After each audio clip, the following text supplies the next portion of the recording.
สุดกูคิดถึงสาวเรนูนครพนมคิดถึงพ่อพึ่งบ้านป่าอยากเห็นหน้าฝันหาว่าวจมคิดฮอดอ้ายคิดฮอดเอวกลมคิดฮอดอ้ายคิดฮอดเอวกลมจึงร้องเพลงฝากลมมาหาแจ่มจันทร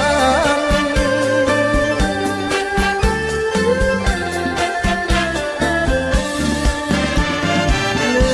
มแล้วบ่เนื้ออ่อนข้าวแห่กันร้อนตอนบุญธาตุใหญ่สองเราเคยร่วมกราบไหว้ทั้งน้องและอายจะไม่แปรผันเราห่างไกลกันแสนไกลกลัวสายใยจะขาดสะบั้นเขียนสารส่งถึงแจ่มจันทร์จึงเขียนสารส่งถึงแจ่มจันทร์ให้น้องคิดถึงวันนั้นบ้างคน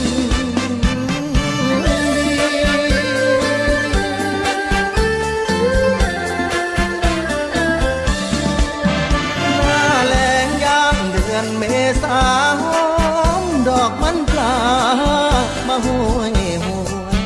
สงกรานต์เคยเล่นน้ำด้วยเก็บดอกไม้ช่วยสอดแซมเพสีเจ้าอ่อนอ้อซอข้างหูผู้สาวเรนเจ้านั้นหักพี่เหมือนกันนั่นละนะคนดีเหมือนกันนั่นละนะ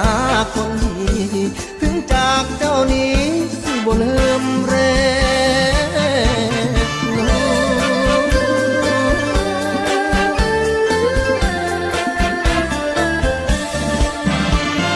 ลมเอ่ยลมช่วยพรมพัดไปบอกข่าวบอกว่าเดี๋ยวนี้ผู้บ่าวคิดถึงสาวน้ำตาไหลพรูค่อยๆกระซิบทางนางคิดถึงเขาบ้างไว้ละสาวเรนูถึงเราต่างคนต่างอยู่ถึงเราต่างคนต่างอยู่ใกล้สุดกูก็จะมาหา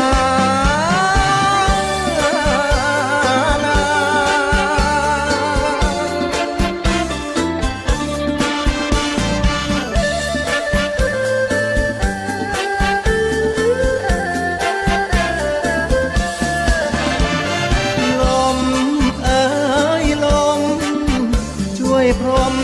พัดไปบอกข่าวบอกว่าเดี๋ยวนี้ผู้บ่าวคิดถึงสาวน้ำตาไหลพรูค่อยๆกระซิบทางนางคิดถึงเขาบ้างไว้ละสาวเรนูถึงเราต่างคนต่างอยู่ถึงเราต่างคนต่าง